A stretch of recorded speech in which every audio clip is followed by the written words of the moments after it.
नमस्कार विद्यार्थी मित्रांनो, आज आपण subject information technology chapter number 3 advance JavaScript याचा अभ्यास करणार आहोत. मागच्या पिरियडला आपण फीचर्स ऑफ जावास्क्रिप्ट अभ्यासले आहेत. आता आपल्याला पुढचा जो टॉपिक आहे तो जावास्क्रिप्ट ही स्क्रिप्टिंग लँग्वेज आहे. त्यात स्क्रिप्टिंगचे टाईप्स किती आहेत हे आपल्याला बघायचे आहेत.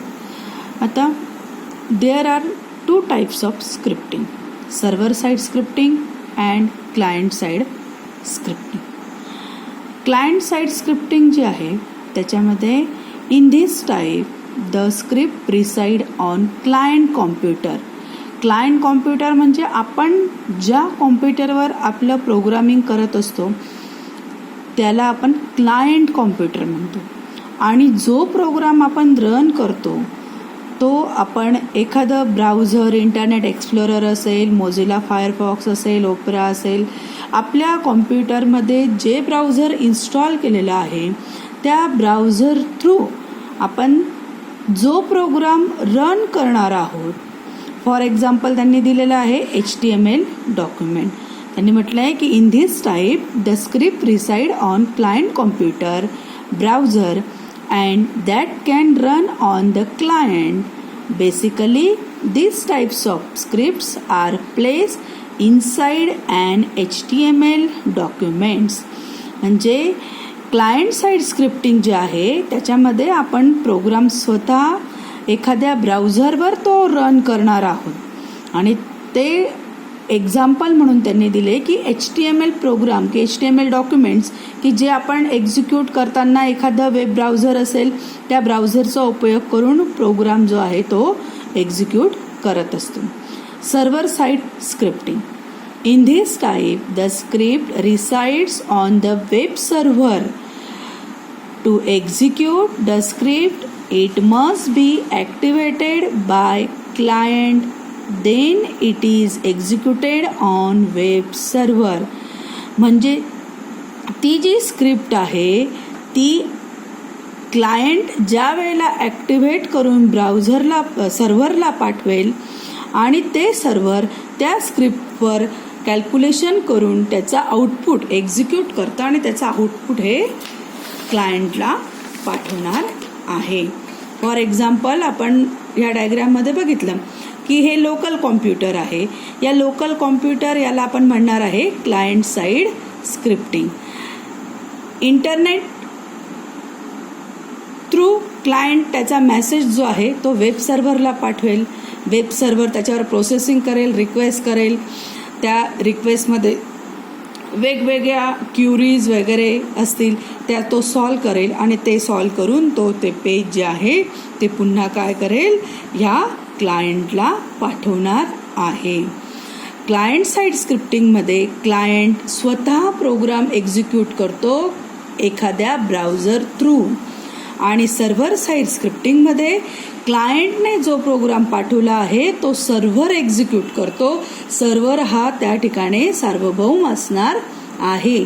त्यालाच त्या जे क्लायंटने रिक्वेस्ट पाठवली आहे त्याचा आन्सर जे आहे तो फक्त सर्व्हरच देऊ शकतो आणि सर्व्हर ते आन्सर पुढे आपल्या क्लायंटला पास करत असतो. आता difference between server side scripting and client side scripting. आता दोघांमधला डिफरन्स आपल्याला आता बघायचा आहे.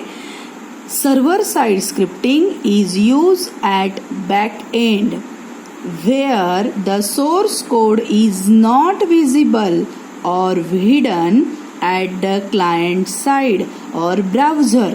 म्हणजे काय की सर्व्हर साईड स्क्रिप्टिंगला जो काही सोर्स कोड असणार आहे तो सोर्स कोड जो क्लायंटने पाठवला आहे तो क्लायंटसाठी विजिबल किंवा हिडन असणार आहे. म्हणजे तो दिसणार आहे परंतु त्याच्यावर आपण काहीही ॲक्शन करू शकत नाही, त्याच्यात काहीही चेंजेस करू शकत नाही. तो फक्त सर्व्हरलाच त्या ठिकाणी दिसणार आहे. On the other hand client side scripting is use at the front end which users can see from the browser. So server side scripting is more secure than client side scripting. म्हणजे ब्राउझरला क्लायंटने जे source code पाठवलं आहे ते ब्राउझरला दिसणार आहे आणि तो त्याच्यात काही चेंजेस करून आपल्याला आउटपुट देऊ शकतो. सर्व्हर साइडला आपल्याला सोर्स कोड हा व्हिजिबल किंवा हिडन असणार आहे. म्हणून सर्व्हर साइड स्क्रिप्टिंग ही मोर सिक्युअर आहे क्लायंट साइड स्क्रिप्टिंग पेक्षा.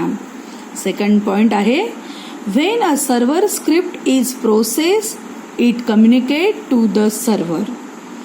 As against client-side scripting does not need only server interaction. म्हणजे सर्व्हर साइड स्क्रिप्टला प्रोसेस करण्यासाठी सर्व्हरची गरज असणार आहे.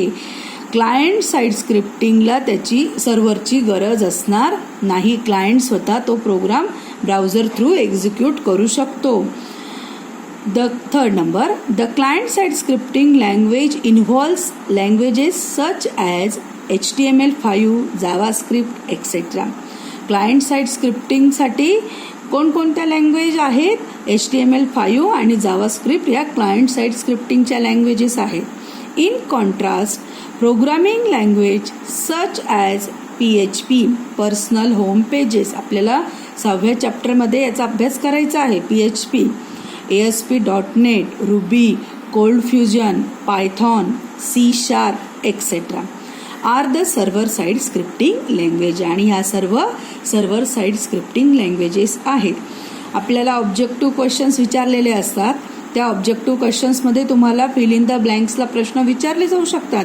Client side scripting languages are dash dash dash किंवा server side scripting languages are dash dash dash किंवा HTML5 is dash dash language client side और server side.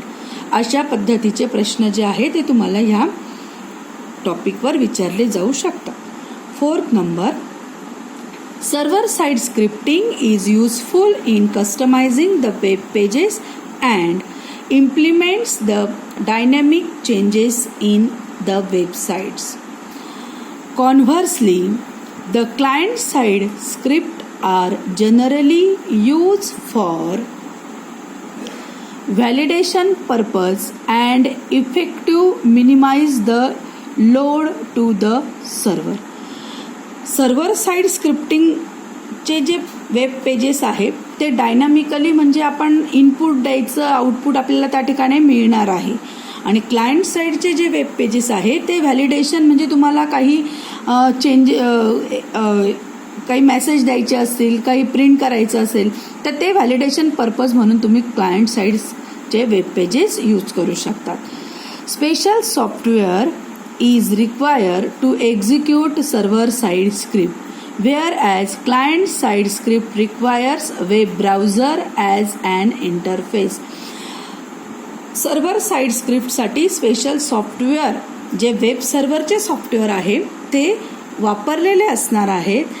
Client साइडला web browser जे Internet Explorer, Mozilla, Firefox वगैरे आपण जे browser use करतो ते क्लायंट साइड स्क्रिप्टसाठी वापरले जाणार आहेत.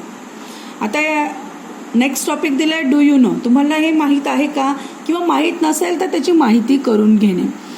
There are some popular framework और लायब्ररीज. काही पॉप्युलर फ्रेमवर्क्स आहेत आणि लायब्ररी. त्याच्यात पहिलं आहे अँग्युलर JS म्हणजे JavaScript. It is a JavaScript based open source front end web framework develop mainly for single page application. म्हणजे एका पेजच्या ॲप्लिकेशनसाठी ही अँग्युलर जावास्क्रिप्ट ही फ्रेमवर्क यूज केलेली असणार आहे. सेकंड आहे Vue.js. It is a JavaScript based framework for building interactive user interface UI user interface. It can be easily integrated with other projects and library. आणि इतर प्रोजेक्ट्समध्ये आपल्याला ही व्ह्यू जावास्क्रिप्ट जी आहे framework ही आपण use करू शकतो. थर्ड आहे react. It consist of JavaScript libraries for building user interface UI for single page applications and mobile applications.